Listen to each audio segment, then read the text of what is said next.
नमस्कार दोस्तों। आज हम बात करेंगे भारतीय जनता पार्टी और कांग्रेस पार्टी में आखिर उनके काम करने के तरीके में क्या अंतर है। हम इसे ऐसे भी देख सकते हैं कि भारतीय जनता पार्टी के जब प्रधानमंत्री हुए हैं या कांग्रेस पार्टी के प्रधानमंत्री हुए हैं, उनके काम करने का तरीका कैसे रहा, क्योंकि दोनों ही सरकारें जब रही हैं, गठबंधन की भी रही हैं, तब उनके काम करने का तरीका कैसा रहा। तो सबसे पहले जो है, मैं भारतीय जनता पार्टी की बात करते हुए अटल बिहारी वाजपेयी जी के कार्यकाल की बात करती हूँ। अटल बिहारी वाजपेयी जी जो हैं वो 1998 से लेकर 2004 तक भारतीय जनता पार्टी के प्रधानमंत्री रहे, और इससे पहले वो जो है 1996 में भी 13 दिन के प्रधानमंत्री रहे थे। आजकल हम जो निजीकरण की बात कर रहे हैं कि सरकारी हर चीज़ जो है मौजूदा सरकार के ऊपर भी लग रहा है, लगातार ये आरोप लगाते हुए कि निजीकरण की तरफ जा रही हैं। और कुछ लोग जो भाजपा को पसंद करते हैं वो कहते हैं नहीं, इसकी शुरुआत जो है मनमोहन सिंह जी ने की थी। तो यहाँ पर आप लोगों को असलियत जो बतानी मुझे लगता है कि बहुत ज़रूरी हो गई थी कि ये जो निजीकरण का काम था वो वाजपेयी जी ने शुरू किया था, और उनके कार्यकाल में ही जो निजीकरण की रफ्तार थी वो इस कदर बढ़ा दी गई थी कि वहाँ से आज तक जो है वो वापसी हो ही नहीं पा रही है। और कांग्रेस सरकार भी बीच में आई है, यहाँ तक कि उससे भी वापसी नहीं हो पाई। उन्होंने एक अलग तरीके से रोक लगाने की कोशिश तो की थी, पर पूरी तरह से वो कामयाब नहीं हो पाए। पर जब मोदी सरकार आई, उन्होंने जो किया वो आप लोगों के सामने है। खैर, अभी मैं जो है वाजपेयी जी की बात करूँगी कि वाजपेयी जी का ये निजीकरण के जो पीछे रणनीति रही होगी, इसके पीछे जो है वो उनका भी कॉर्पोरेट समूहों के साथ साठगांठ ही रही होगी। हालांकि उस दौर में अगर बात की जाए तो उनके नज़दीकी रहे हैं कि प्रमोद महाजन। हो सकता है ये उनकी सोच का भी असर जो है वाजपेयी जी पर हो गया हो, जैसे कि आजकल अमित शाह जी का भी चलता है मोदी जी के ऊपर।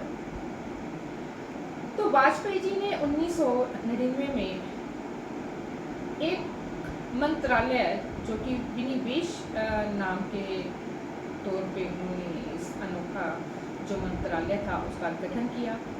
इसके मंत्री जो हैं उन्होंने अरुण शौरी बनाए थे। शौरी के मंत्रालय में ही वाजपेयी जी के नेतृत्व में भारत एल्युमिनियम कंपनी, जिसे बाल्को के नाम से जानते हैं, Hindustan zinc, Indian petrochemicals corporation limited और जो है विदेश संचार निगम लिमिटेड जैसी जो है सरकारी कंपनियों को बेचने की प्रक्रिया शुरू कर दी। 1999 में वाजपेयी जी ने भारत संचार निगम लिमिटेड, जिसे हम BSNL के नाम से भी जानते हैं, हिंदी में जो है वो भारत संचार निगम लिमिटेड ही कहेंगे, तो उसके एकाधिकार को भी ख़त्म करते हुए उन्होंने नई टेलीकॉम नीति को लागू किया था, जिसका असर आज जो है वो BSNL के ख़त्म होने की जो कगार पर आ चुका है, इसीलिए है। यहाँ तक कि वाजपेयी सरकार ने ही जो है वो देश में जो बीमा का क्षेत्र सरकारी कंपनियों के हवाले था, उसे भी वाजपेयी सरकार ने विदेशी निवेश के लिए रास्ते उनके खोल दिए थे। उन्होंने बीमा कंपनियों में विदेशी निवेश की जो सीमा है उसे 26% तक कर दिया था, और उसको नरेंद्र मोदी सरकार ने 2015 में बढ़ाकर जो है तकरीबन 50% तक कर दिया। 50% से उन्होंने थोड़ा सा कम रखा है, पर उसे हम 50% के ही मान लेते हैं, क्योंकि उन्होंने जो है बहुत कम रहा है, क्योंकि 48% से ज़्यादा का रखा है और 50 से थोड़ा सा कम का। तो यहाँ पर है कि निजीकरण से जो कंपनियों ने फिर जो है वो मुनाफे को ही अपना उद्देश्य बनाना था। कोई भी प्राइवेट कंपनीज होती हैं उनके लिए जो है वो फ़ायदा ही सबसे पहले रहता है। तो ये थी निजीकरण की बात भाजपा की जो सरकार की है। दूसरा जो है राहुल गांधी जो हैं पिछले काफ़ी समय से जातिवाद जनगणना करवाने पर वो जोर दे रहे हैं। वो लगातार सरकार से कह रहे हैं कि आप जो है जातिवाद जनगणना करवाएं।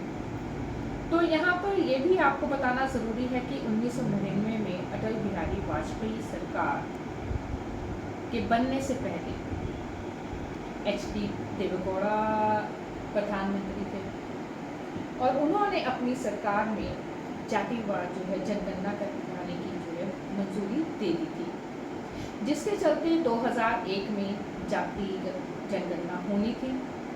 मंडल कमीशन की भी तब बात थी। तो मंडल कमीशन के प्रावधानों को ठीक ढंग से लागू तभी किया जा सकता था कि अगर ये जाति गणना हुई होती। तो न्यायिक प्रणाली की ओर से भी जो है उन्होंने बार बार इन आंकड़ों को जुटाने की बात कही थी। तो इसके लिए जाति गणना होनी बहुत ज़रूरी थी, तभी कोई ठोस जो है वो कार्य प्रणाली बनाई जा सकती। लेकिन जैसे कि आज की तरह ही सरकार के दबाव के चलते कुछ जगह पर न्यायिक फैसले लिए जाते हैं या फिर बदलवा दिए जाते हैं, ऐसे ही तब वाजपेयी सरकार ने भी इस फैसले को पलटवा दिया था और उन्होंने जाति जनगणना जो है वो रुकवा दी थी।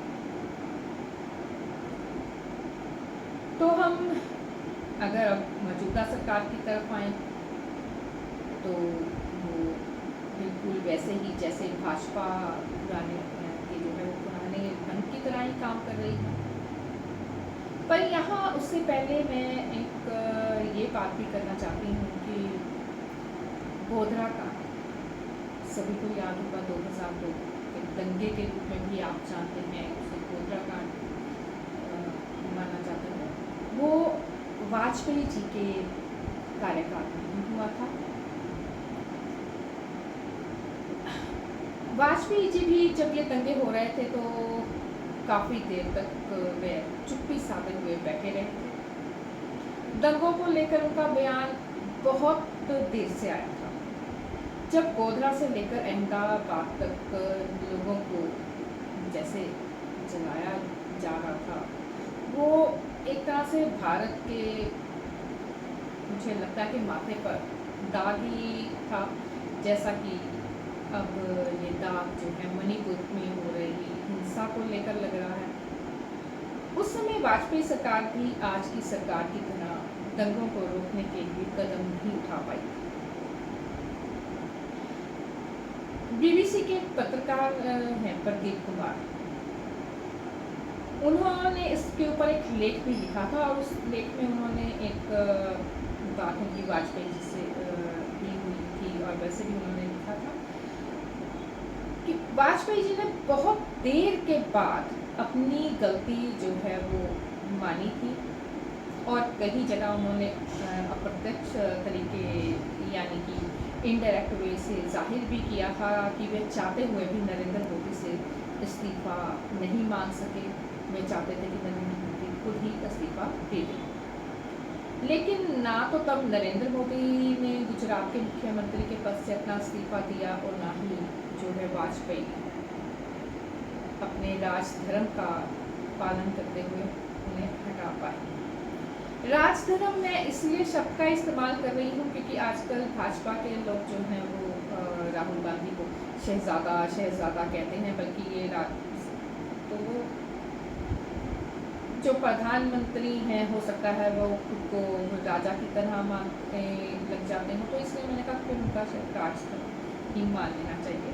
पर ये उनके काम में एक जो सबसे ज़रूरी काम रहता है कि अगर पूरे देश में कहीं कुछ हो रहा है तो उस पर वो नज़र रखें, अगर दंगे हो रहे हैं तो वो ना हो, उसके लिए वो कैसे काम करें, ये सब उनका काम रहता है।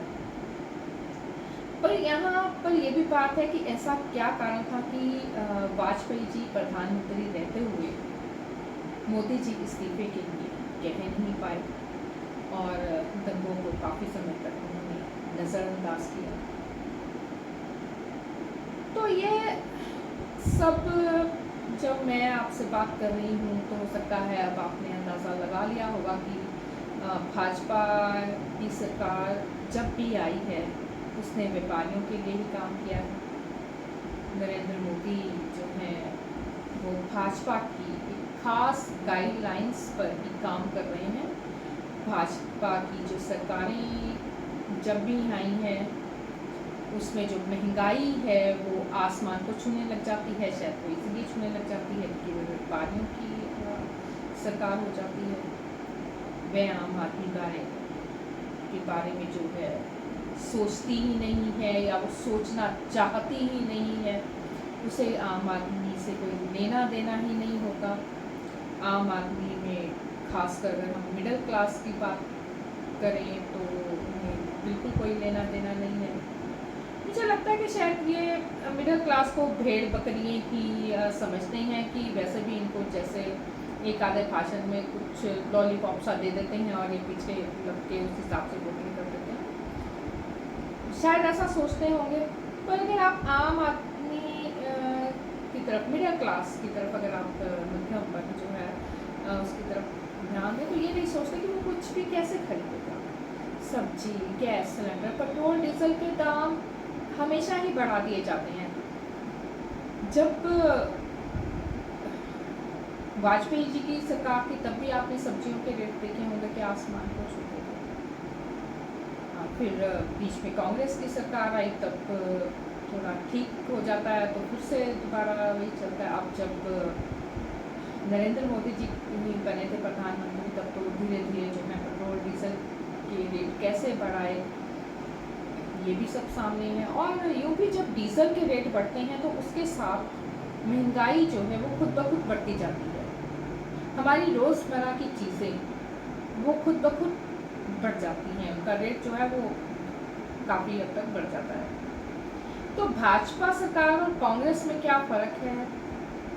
तो यही है कि कांग्रेस की जब सरकार रहती है तो वो आम आदमी यानी कि मिडिल क्लास का भी सोचते हुए सब्सिडी का प्रबंध करती है, जिससे कि आम आदमी को ज़्यादा तकलीफ ना हो। पर वहीं पे जो है वो भाजपा सरकार इसके बदले व्यापारियों का करोड़ों का कर्ज माफ करती है। और यही फर्क है कांग्रेस और भाजपा की सरकार में। तो यहाँ ये है कि हमारे जो बुजुर्ग रहे हैं वो ऐसे ही नहीं कहते रहे कि भाजपा अमीरों की सरकार है और जो है उस कांग्रेस सरकार है वो गरीबों की सरकार रही है। खैर यहाँ पर ये नहीं है कि मैं वाजपेयी सरकार का कहूँ कि उन्होंने कोई अच्छे काम नहीं किए थे। वाजपेयी जी ने कुछ अच्छे काम भी किए थे, उनकी तारीफ करनी बनती है। उन्होंने जो है ग्रामीण योजनाएं शुरू की थी जिसमें सड़कें जो हैं वो शहरों को मिलाने के लिए बनाई गई थी।